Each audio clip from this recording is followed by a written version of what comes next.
गुरुर्ब्रह्मा गुरुर्विष्णू गुरुर्देवो महेश्वरः गुरु साक्षात् परब्रह्म तस्मै श्री गुरवे नमः। सद्गुरुनाथ महाराज की जय। ऐसे आघवाची ठाई तया जळची देवी पाही तैसा मी वाचून नाही विश्वी ये। याप्रमाणे ज्याप्रमाणे त्या लाटांच्या सर्व ठिकाणी एक पाणीच असते दुसरे काहीच नसते त्याप्रमाणे या जगामध्ये माझ्या वाचून दुसरे लव मात्र काही नाही संपूर्ण मीच आहे असं म्हणतात. म्हणजे पाण्याच्या लाटा येतात ना समुद्राच्या बरोबर आहे एका पाठोपाठ ते तरंग येतच राहतात बरोबर आहे. पण ते तरंग म्हणजे काय पाणीच असतं. दिसताना फेस दिसतोय तिथं आकार दिसतोय पण असं काय आतमध्ये पाणीच असतं. दिसायला वेगळे पण दिसतंय. एक लाट हळूहळू लहान लहान होत गेली पायापर्यंत आली दुसरीकडची लाट मोठी आहे वरती परत उलटी पडती आहे वगैरे वगैरे या सगळं दिसतात. दिसताना वैविध्य दिसणारे लाटांच्या याच्यात ती दगडावर आपडली तर अजूनच तुषार दिसणार आहे. अरे हे सर्व वैविध्य आहे त्याचं पण त्याच्यात आहे काय शेवटी पाणीच आहे.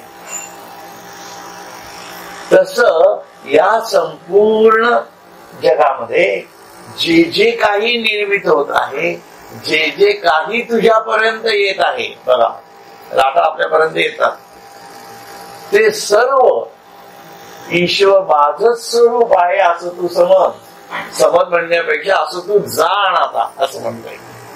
लक्षात जो मात्र काही नाही संपूर्ण मीच आहे.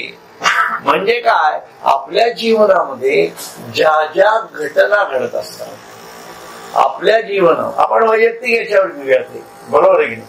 आपल्या जीवनामध्ये ज्या ज्या घटना घडत आहेत जी जी माणसं येत आहेत आता तुम्ही सोमवारी येत आहे शुक्रवारी येत आहे काही वेळेला काही येत आहेत काही लोक येत नाहीत हे सगळं घडतंय बरोबर आहे की नाही आपल्या समोर घडतंय. आता या सर्व घटना ज्या घडत आहेत त्या म्हणजे माझ्यासारख्याने कशा प्रकारे घ्यायला पाहिजे की ईश्वराचेच रूप माझ्याकडे येत आहे. लक्षात घ्या हा भाव स्थिर करण्यासाठी सत्संगाची खूप गरज आहे. कारण एरवीला कसं होतं व्यवहारामध्ये आमच्या मंगलाजी आल्या की मंगलाजी आल्या त्या स्वयंपाक करणार आता शिट्ट्या वाजणार हे आपल्याला कळतं बरोबर ना. परंतु त्या आल्या असताना सुद्धा ईश्वर आलेला आहे असं समजता यायला हे अवघड जात. म्हणून मी सत्संगाला या आलं तर ही भावना एकत्रितपणे येऊ शकते. म्हणून म्हटलं मी सत्संगाची काय गरज असते. आणि हेच ऍप्लिकेशन आपल्याला आपल्या घरात रोजच्या जीवनात लावता यायला पाहिजे. आणि काही काही लाटा कशा आहेत त्या सतत येतच राहतात त्याला बरोबर आहे की नाही. पाणी ते शेवटी ईश्वराचं आणि जे जवळचं असतं पाणी ते सतत येतच राहतं कारण आपण इतके जवळ राहिलेलो आहोत त्या समुद्राच्या. आणि तुम्ही कसे भरतीसारखे येता जाता आहे की नाही. आणि काही ठिकाणी कसं होतं रोजचं माझी मुलं आहे नातवंड आहे हे कसे सतत येत आहे रोजचा संबंध येतो ना माझा त्यांच्याशी. त्या लाटा रोजच्या आहेत मग त्यांच्याकडे सुद्धा बघायची दृष्टिकोन काय पाहिजे ईश्वराच्या भूमिकेतनं मला त्यांना बघता येतं. आणि ही भूमिका हळूहळू जीवनात आणावी लागणार आहे. तेव्हा कुठं मग 70, 75, 80 वयाच्या वेळा आपण आपल्या जागेवर निवांत बसून अलिप्तपणे संसार करू शकतो. म्हणून अगोदर सत्संगाच्या मोठ्या लाटेत यावं लागतंय सतत, म्हणजे तो एक सामूहिक जाणीव तयार व्हायला लागते की कसं. कारण आपण इथं आला बरोबर आहे की नाही, तर नागपूर सर पारखी सरांशी चांगलेच वागणार आहेत, बरोबर आहे की नाही, आणि पारखी सर ठाकूरांशी चांगले वागणार आहेत, तुम्ही यांच्याशी वागणार आहात, त्या त्यांच्याशी वागणार आहेत, आपण सगळे चांगलेच वागणार आहोत. ही सवय मनाला लागली पाहिजे. मग ती सवय जेव्हा होते तेव्हा घरी जाऊन घरात येणाऱ्या सर्वांशी माणूस चांगला वागायला आणि आसक्ती राहत नाही, बरोबर आहे की नाही. आज समजा एका आपल्या याच्यातले काही लोक आज आले नसतील, आपण काय त्यांची काळजी करत बसत नाही, का आले नाही, का आले नाही, का आले, करतो का? बघा, नाही करत की नाही, म्हणजे अलिप्त आहोत की नाही, म्हणजे आपण ईश्वर चिंतनात येऊन सुद्धा अलिप्त आहोत. बघा, मी स्पष्ट उदाहरण जीवनातली देण्याचा प्रयत्न करतो. परंतु घरी गेल्यानंतर काय होतं, मुलगा उशिरा आला, सून उशिरा आली, आहे की नाही, ती लगेच काळजी सुरू होते. कशाला काळजी करायची? हा माझा सत्संग घरात सुद्धा चालू आहे. ती लाट येईल तेव्हा येईल तेव्हा मी बघेन. हा त्या लाटेचा जर काही फोन आला अडचणीत आहे तर मी मदत करेन, हा आहे की नाही, किंवा मी लाटेपाशी जाईल असं पण होऊ शकेल. परंतु म्हणजे त्या लाटेच्या अडचणीवर अवलंबून आहे ते सर्व. पण मी माझ्या जाणीवेत स्थिर आहे. ही निरासक्तीची भावना लाटांमध्ये राहून काठावर बसता येणार आणि फक्त अंगठ्यापर्यंतच पाणी येऊन द्यायचं, डोक्यावर चढून द्यायचं नाही. आपलं काय होतं, ते जे पाणी येतं लाटेचं घरातलं येतं ते डोक्यावरून जातंय आणि त्याच्यामुळे हे नको नको आज नको जायला, कशाला आपण सत्संगाला वगैरे जाऊ दे, बघू नंतर, पुढच्या आठवड्यात बघू, अशा त्या लाटा डोक्यावरनं जायला लागतात. म्हणजे मी हे साधनेच्या स्वरूपात म्हणतोय. सत्संगाच्या बद्दल सत्संग हा एक मार्ग सांगितला, पण साधनेला आपण अशा प्रकारे बरोबर तिलांजली देतो. मग शेवटी देव आपल्याला तिलांजली देतो, लक्षात ठेवा. म्हणून साधनेला तिलांजली म्हणजे आत्म्याला तिलांजली हे लक्षात ठेवा. फार वेगवेगळी झालं एकदम. म्हणून स्वतःच्या आत्म्यापासून स्वतःचीच आत्मश्लाघा करणं म्हणजे एक प्रकारे आपलं श्राद्ध आपण करणं. म्हणून त्याला त्याच्या मूळ जाणीवेपासून विलग करणं हा गुन्हा आहे, एक प्रकारची आत्महत्या आहे असं रामदास स्वामींनी सांगितलेलं आहे आणि श्रीकृष्णाने ते सांगितलंय. म्हणून माणूस आपली स्वतःची आत्महत्या करत असतो जेव्हा तो आत्म्याच्या जाणीवेत न राहता जीवात्म्याच्याच जाणीवेत राहायचा सतत प्रयत्न करत असतो. खूप वेगळं होतं गणित एकदम. या भूमिकेतनं हे समजण्यासाठी हे ते कृष्ण अर्जुनाला सांगतोय, याप्रमाणे तू संपूर्ण सृष्टीकडे बघ आणि तुझ्या जीवनाकडे बघ. म्हणून जेव्हा अभिमन्यू मेला तेव्हा त्याला राग आला, कारण ज्या पद्धतीने मारलं गेलं त्याच बरोबर आहे, आणि ती त्यांनी प्रतिज्ञा घेतली. हा एक प्रकारे कृष्णाला आलेला त्याचा राग होता. कारण मी एवढी गीता सांगितली तुला आणि तुझा तोल ढळलाय. अर्जुनाचा तोल ढळला म्हणजे एवढा तो आविष्कार झाला त्याच्यामध्ये. आणि त्याप्रमाणे म्हणून तो इतका निजभक्त होता त्याचा, म्हणून त्याला शेवटी स्वतःच्या शक्तीचा वापर करून सूर्यावरती मळ वाढावं लागलं. लक्षात. म्हणून गुरु वाचवत नाही असं नाही, परंतु ते समर्पण अगोदरच्या त्याच्या सर्व गोष्टींवर अवलंबून आहे. आणि अर्जुनाची चूकच झालेली आहे, लक्षात ठेवा. एवढं सोपं नाही. पण अर्थात या ज्या युद्धाच्या म्हणून अति दुःखाने विषाद वाढवण्यात सुद्धा, शोकग्रस्त होण्यात सुद्धा माणसाचा विवेक सुटतो. आणि अर्जुनाला एवढी भगवद्गीता सांगून सुद्धा त्याचा तोल सुटला म्हणून. परंतु त्याला जे गुरुने हाती धरलेलं होतं तो परब्रह्म स्वरूपातले गुरु असल्यामुळे त्या प्रकृतीमध्ये बदल करण्याची ताकद ते राखून होते. त्यामुळे काय होतं, आपल्यासारख्या लोकांना या गोष्टी खूप सावधपणे कराव्या लागतात. नाहीतर म्हणजे अमोलचं जे उदाहरण दिलं तुम्हाला की माणूस भरकटू शकतो. म्हणून ज्ञान खूप महत्वाचं आहे. आणि त्यासाठी हे घडणार आहे हे कळलं पाहिजे आपल्याला की मला इमिजिएट हे सगळं काही मिळणार नाहीये. फ्रस्ट्रेशन पण येणार आहे. मी कितीही रोज अगदी वेगवेगळ्या पोस्ट टाकत असतो देवाच्या बाबतीत, त्याच्यातल्या असा असतो देव, तसा असतो, अशी भक्ती करावी, तशी करावी वगैरे वगैरे.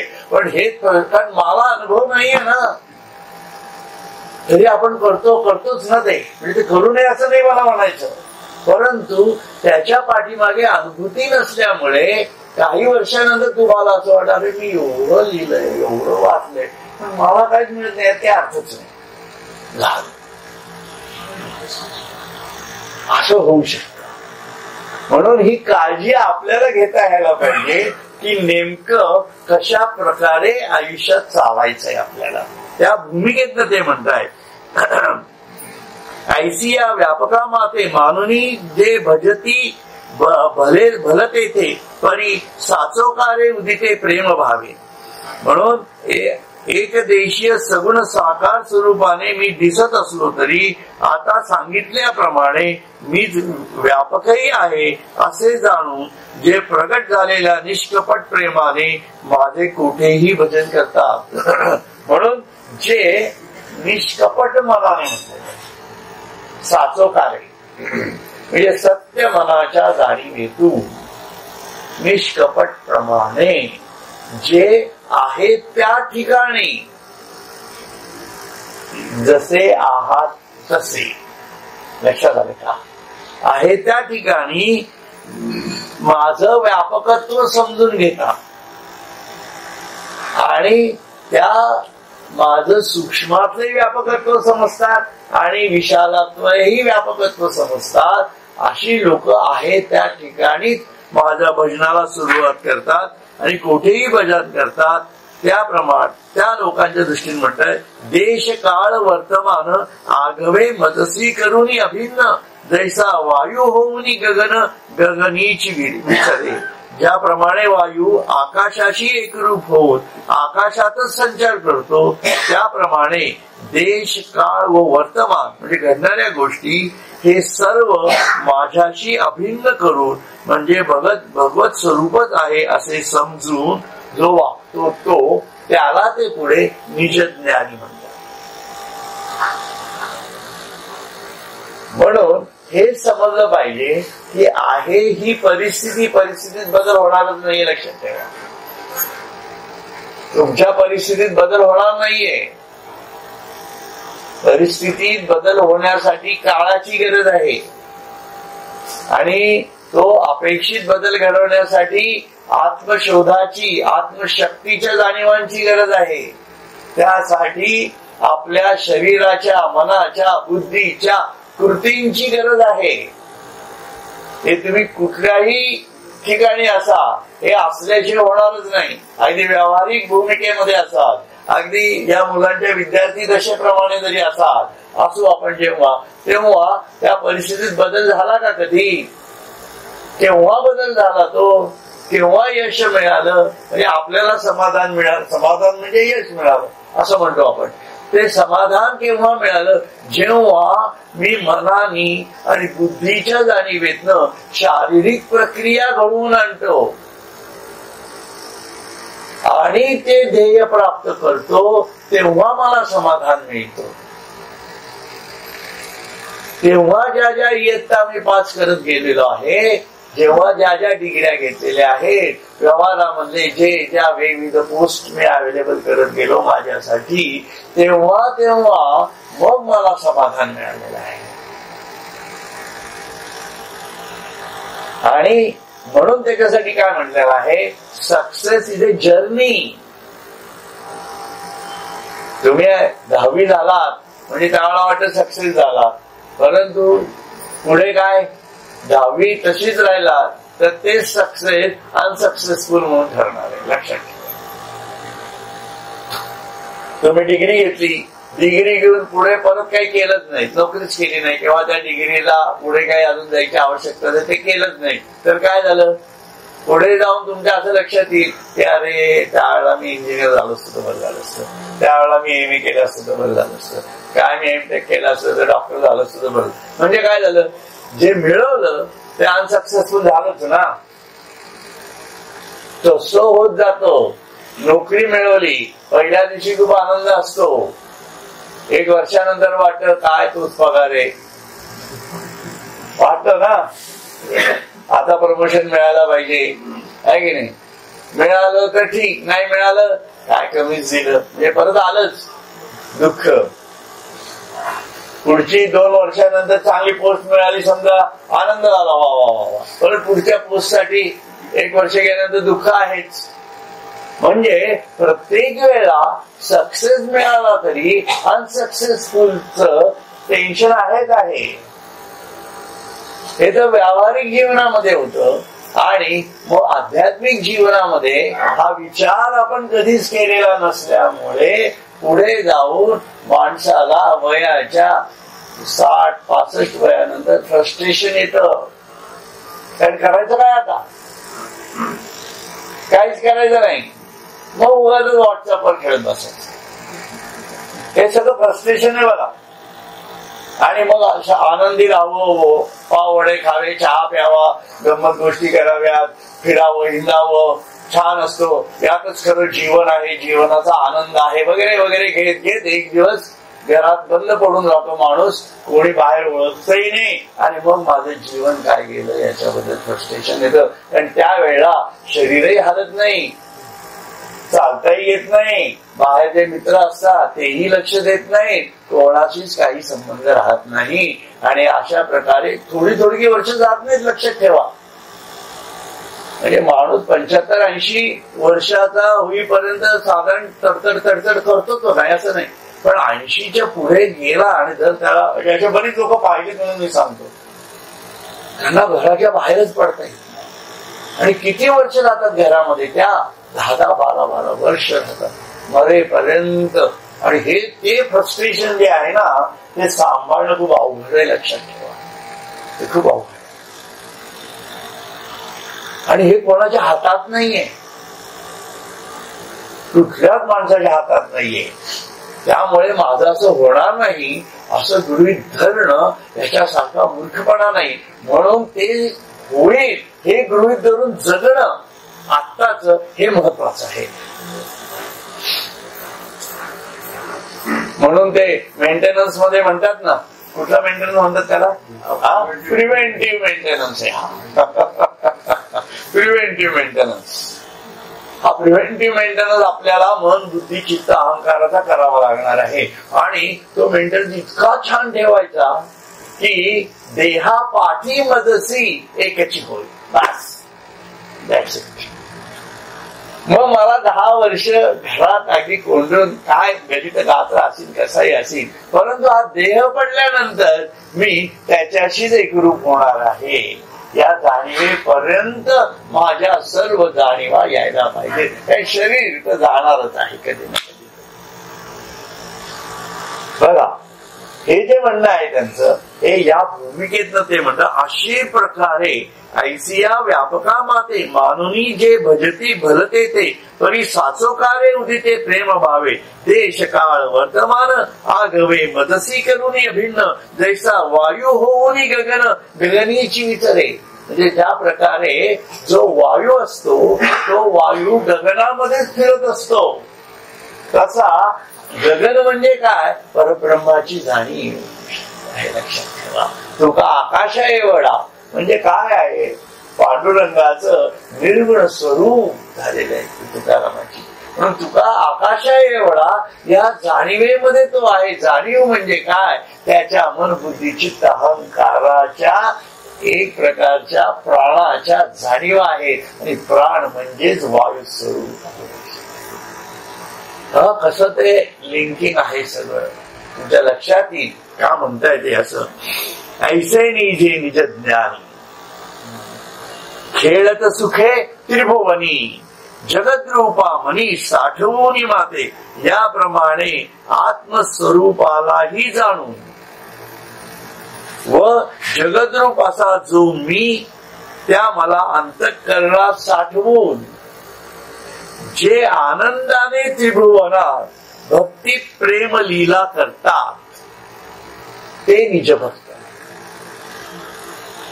म्हणून असे जे निजभक्त, म्हणून आपण ईश्वराचं निजभक्त व्हायचं म्हणजे नेमकं काय व्हायचं? तर आपल्या मन बुद्धी चित्त अहंकाराच्या सर्व जाणीवा ईश्वराच्या जाणीवेनी प्रेरित व्हायला पाहिजेत सातत्याने. आणि त्याप्रमाणे या जगामध्ये या त्रिभुवनामध्ये आपण जगलं पाहिजे. म्हणजे जगणं काय सोडायचं असं काही भाग आहे का? तो जगणं सोडायचा विषयच येत नाहीये. मरेपर्यंत जगावंच लागणार आहे. त्यामुळे ते म्हणतायत जगद्रूपा असा जो मी त्या मला अंतःकरणात साठवून जे आनंदाने. आनंद कशाला म्हणायचं? मी जे जगतो आहे, टीव्ही पाहतो आहे, फिरायला जातोय, हिंडायला जातोय, किंवा अजून कुठं फॉरेनला जाऊन येतोय, म्हातारपणी पैसे खूप आहेत म्हणून मग सगळ्या हाऊस मजा करू शकतो आहे म्हणून मी काय आनंदी आहे का?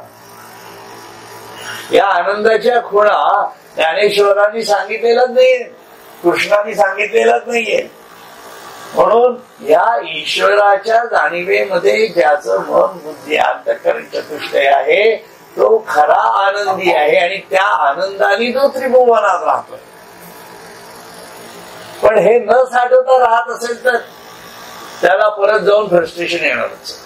लक्षात ठेवा असं म्हणता येते. म्हणून आनंदाने त्रिभुवनात भक्ती प्रेम लीला करतात. हा शब्द खूप छान दिलेला आहे.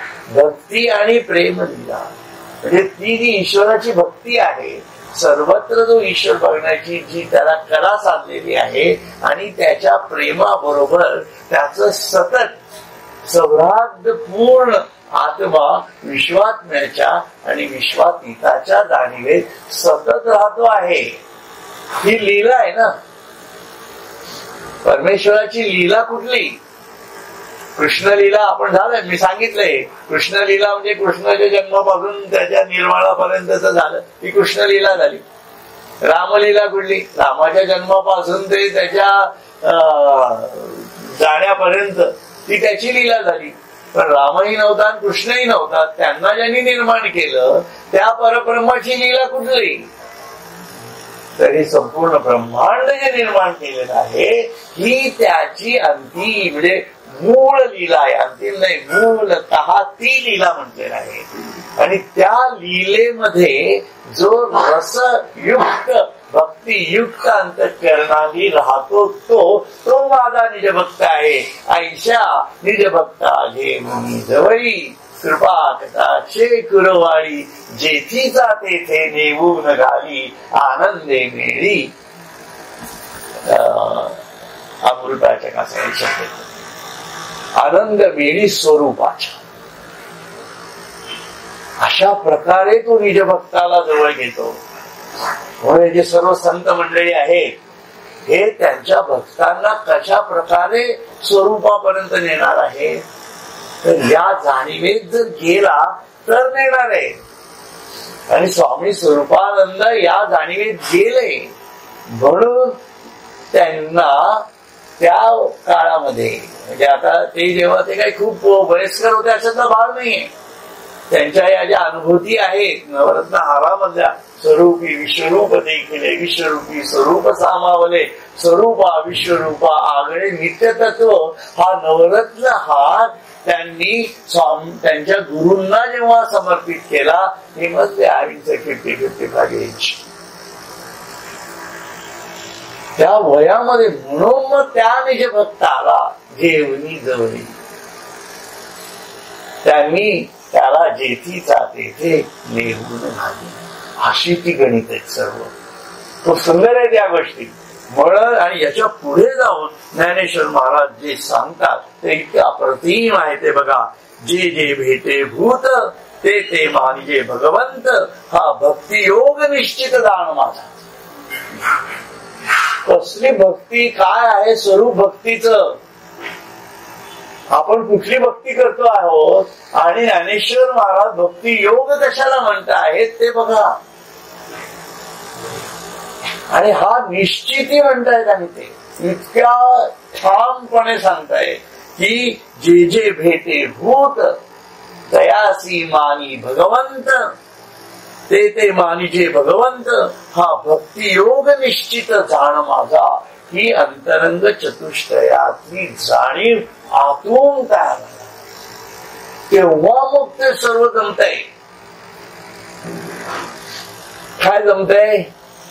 सुहास्यवदन प्रसन्न दर्शन निर्मला करण मित मधुभाषण सदैव सत्याचरण एवं षड्विध सज्जन लक्षण. का ना अंगी बांधणार, का न वश होणार परमेश्वर. म्हणून हा भक्ती योग काय आहे, म्हणून बुद्धियोग सांगितला, ज्ञानयोगही झाला, कर्मयोगही झाला, आणि या सर्वांच्या संपुटातला जे कर्म कशा प्रकारे करायला पाहिजे. कारण कर्म मनाने कसं होणार आहे, बुद्धीच्या जाणीवेतनं कर्म कसं होणार आहे, चित्ताच्या जाणीवेवरती कर्माची घडण कशी होणार आहे. ही कर्म जेव्हा तुझ्याकडनं घडायला लागतील ईश्वराच्या जाणीवेमध्ये, तेव्हा खरा भक्ती योग तुझा सुरू होणार. त्यामुळे अत्यंत सुंदर आहे. जो जो प्राणी समोर येईल तो तो प्राणी साक्षात भगवंत आहे असे मानणे.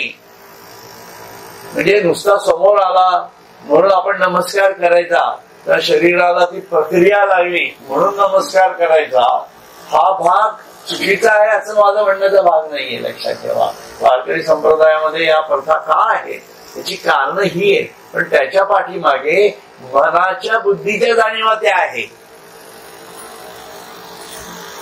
म्हणजे समोर आल्यानंतर नमस्कार करायचा, आणि नमस्कार करून झाल्यानंतर शेजारी बसल्यानंतर परत काहीतरी वेगळंच करायचं. ह्या ज्या गोष्टी आहेत या गोष्टी मनातल्या नाहीयेत. म्हणून तो भक्तियोग कसा आहे ते बघा. म्हणून साक्षात भगवंत आहे असे मानणे, हाच अर्जुना माझा भक्तियोग आहे असे निश्चित जाण. म्हणून शेवटचं फक्त हे वाचतो. मच्चित्ता मद्गत प्राणा बोधयंत परस्परम कथयंतश्च माम नित्यम तुष्यंती च रमंती च. एका माझ्याच ठिकाणी चित्त व प्राण ठेवून परस्पर माझा बोध करून देण्यात व माझे गुणवर्णन करण्यातच जे सदा संतोष मानतात व रममाण होतात. आणि अशा या निजभक्तांच्या जाणीवा कशा असतात ते कृष्णाने सांगितलं आहे. तर कृष्ण काय म्हणतात, माझ्याच ठिकाणी चित्त व प्राण ठेवून परस्पर माझा बोध करून देण्यात. परस्पर म्हणजे आपण दुसऱ्याला सांगायचं आणि दुसऱ्याकडनं आपण पण तो बोध करून घ्यायचा, किंवा दुसऱ्याला बोध करून घेताना आपल्याही बोधाच्या सीमा वाढवत न्यायच्या. परस्पर असतं ना, म्हणजे जेव्हा त्या जाणीवा वाढत जातात, कारण एकट्याचं वाचन हे वेगळं पडतं आणि समोरच्या समोर बोलताना माणूस त्याच्या सर्व जाणीवांसहित बोलत असतो. त्यामुळे त्याच्या त्या समजण्याच्या प्रक्रियेला परीख सुद्धा परब्रह्मापर्यंत जाऊन पोहोचू शकते. लक्षात ठेवा. म्हणून सुसंवादाला फार महत्व आहे. सत्संग, आता तुम्ही लोक जेव्हा एकमेकात भेटत असाल तेव्हा तुम्ही या विषयांवरती बोलणं खूप गरजेचं आहे. आणि का बोलणं गरजेचं आहे, कारण हे आमच्या डोळ्यांनी पाहिलेलं आहे म्हणून सांगतो. आमचे वडील होते ना, ते वडील स्वामींचे जे जे भक्त यायचे त्यांची जेव्हा भेटीगाठी व्हायच्या तेव्हा 2-2, 3-3 तास हे मधा भट वगैरे तुम्हाला माहिती असतील त्यावेळेस ते काका लिमये होते, भाऊराव आठवले होते, ते गांधी होते, काणे होते. ते काणे गांधी तर अजून आहेतच. ते टिळक म्हणून आहे ज्यांचा मला फोन आला होता आता ज्ञानेश्वरीला आळंदीला जायचंय त्याच्यासाठी म्हणून. तर ही जी लोक ज्यांच्याबरोबर आमचे वडील तासन तास गप्पा मारत असेल. गप्पा म्हणजे अशा तत्वज्ञानाच्या विषयक चर्चा चालायची असं म्हणूया. आणि त्याच्यामध्ये गुरुचंही लाघव असायचं, तत्वज्ञानाचाही विचार असायचा, भक्तीचाही जाणीव असायच्या. याच्यामुळे काय होतं सांगू का, हे आता समजा धरून त्याला ठाकूर तुम्ही पार्किंगकडे गेला तर आपल्या ज्ञानेश्वरीचा अभ्यास कशा प्रकारे आहे हे पण तुम्ही सांगावं, तुम्ही पण चर्चा कराव्या. यांना काय भक्तीच्या जाणीवा आहेत ते आपण ते सांगतील. म्हणजे उदाहरण दाखल दिलं मी, मला सांगणं ते तुला हे करावं, त्यात काही गैर नाहीये. कारण एकाच व्यक्तिमत्वाची ती माणसं असतात. आपण जर बोललो तर त्यांना आनंदच होतो.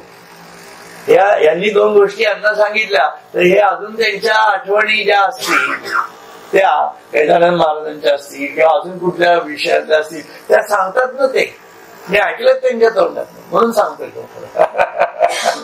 कारण हे ओपन आउट होणं आहे. आणि याने काय होतं, माझ्या गुरुचा विस्तार होतो, माझ्या भावनांचा विस्तार होतो.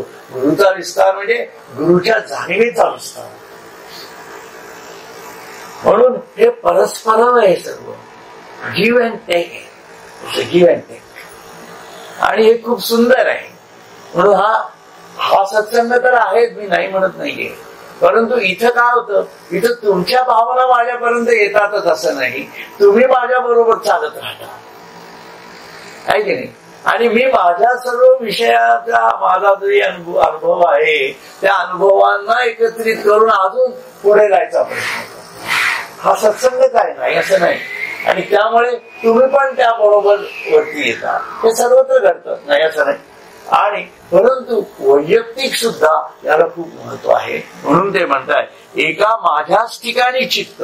पण याच्यासाठी काय करावं लागतं, आपल्या ठिकाणी ईश्वरा ठिकाणी चित्त पाहिजे. नाही तर माणूस काय होतो, 2 बायका बघा कुठेही जेव्हा एकत्र भेटतात तेव्हा ती सून काय, हे काय, भाजी कुठली करायची याच चर्चा करतात. कारण मन आणि बुद्धी त्याच्यातच अडकलेली आहे. हे जनरल पाहतो आपण.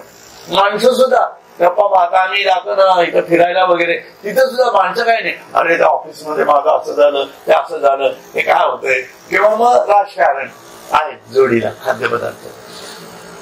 त्यामुळे काय तर मन बुद्धी त्याच्यातच अडकलेली राहते. त्याच्यामुळे चर्चा त्याच होतात. म्हणून आपलं जिथं चित्त अडकलेलं आहे त्याच दुसऱ्याचं सुद्धा चित्त त्याच्यातच अडकवण्याची एक तर कला पाहिजे. आणि ज्याचं अडकलेलं आहे तोही आपल्याला समजला पाहिजे आणि त्याच्याशी चर्चा कराव्यात नेहमी असं म्हणायचं भाग आहे. म्हणून चित्त व प्राण ठेवून परस्पर माझा बोध करून देण्यात. म्हणजे याच्यात बोध कोणाचा होतं, आपल्याला बोध कोणाचा झाला, ईश्वराचा झाला. भक्ती योग काय, ईश्वराची भक्ती कशी करायची हे कळेल आपल्याला. म्हणजे इतके दिवस आपल्याला माहितीच नव्हतं ईश्वराची भक्ती कशी करायची आहे की नाही. काहीतरी आपण आपलं राम राम राम म्हणा किंवा काय जे काय करत असू ते करत बसतो. पण ही ईश्वराची भक्ती आहे आणि ती आपली चुकती आहे कुठेतरी करायला, हे कळतच नाही, आपल्याच जाणीवेत राहतो. म्हणून आपण ठरवलेल्या देव म्हणजेच देव असं समजू नका. संतांनी जे सांगितलेलं आहे तो देव काय आहे, तो देव मला कळला पाहिजे. माझ्या मनातला देव नाही. कारण माझ्या मनातला देव हा भ्रामक आहे. ही भूमिका आहे त्याच्यातली. म्हणून ते म्हणतात देण्यात, बोध करून देण्यात व माझे गुणवर्णन करण्यात ते जे सदा संतोष मानतात व रममाण होतात. म्हणून ईश्वराच्या गुणवर्णनामध्येच आपण रममाण असावं.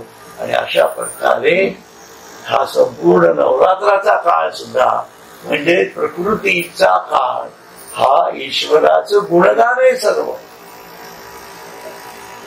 सर्व ते दिसतंय त्याला आविष्कार.